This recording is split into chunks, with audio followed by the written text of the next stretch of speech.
සෛලවලට මහන්සි කාලයක් ඇද්දි ස්වභාවික යාන්ත්‍රණයෙන් ඩොපමින්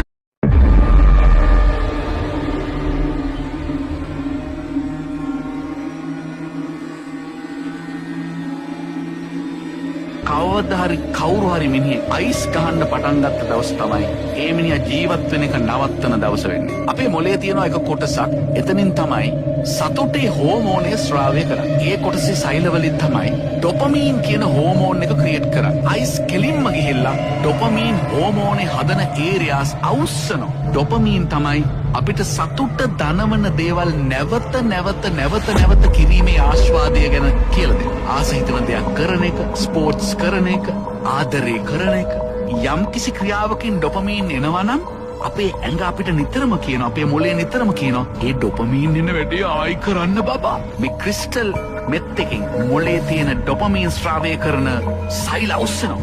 මොලේ ජීවිත කාලයටම හදපු නැති ඩොපමීන් ප්‍රමාණයක් එක මොහොතේ හදන. මේවා සිස්ටම් එකට ආපු ගමන් පුදුම ප්‍රීතියක් දැනෙනවලු, පුදුම ආතල්ලක් දැනෙනවලු, වහන්සිය දැනෙන්නේ නැහැලු. කික් එක ඉස්සිලා ගැස්සිලා වික්ෂිප්ත වෙලා පුදුම වෙලා එන ඕන දෙයක් පැය ගණන් දවස් ගණන් කරන්න පුළුවන්. මේක හරියට වැඩවසම් යුගයේ මරව වැඩ ගන්නවා වගේ මොලේ ටික දවසක් ගියාට පස්සේ මේ සෛලවලට මහන්සි කාලයක් ඇද්දි ස්වභාවික යාන්ත්‍රණයෙන් ඩොපමීන් හදන එක නවතිනවා.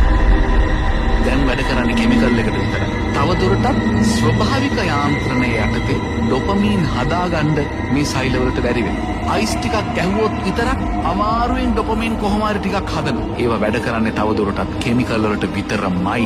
ඒ දුක නිසායි මේකට ඇබ්බැහි වෙච්ච මිනිහෙක් ආපහු ඒක ඉල්ලන්නේ නැතුව අයිස් වලට තියෙන ආසාවක් හින්දා නෙමෙයි. අඬනවා, වැළපෙනවා, ඔළුව බ්‍රේන් එක කෑ ගහනවා ඉල්ලලා.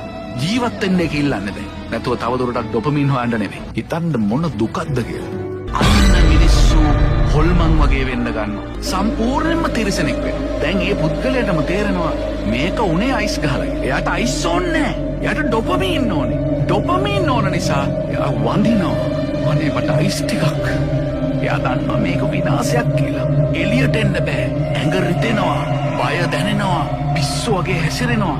ඔළුව කියනවා වයිස් ගහලා මේක උනේ.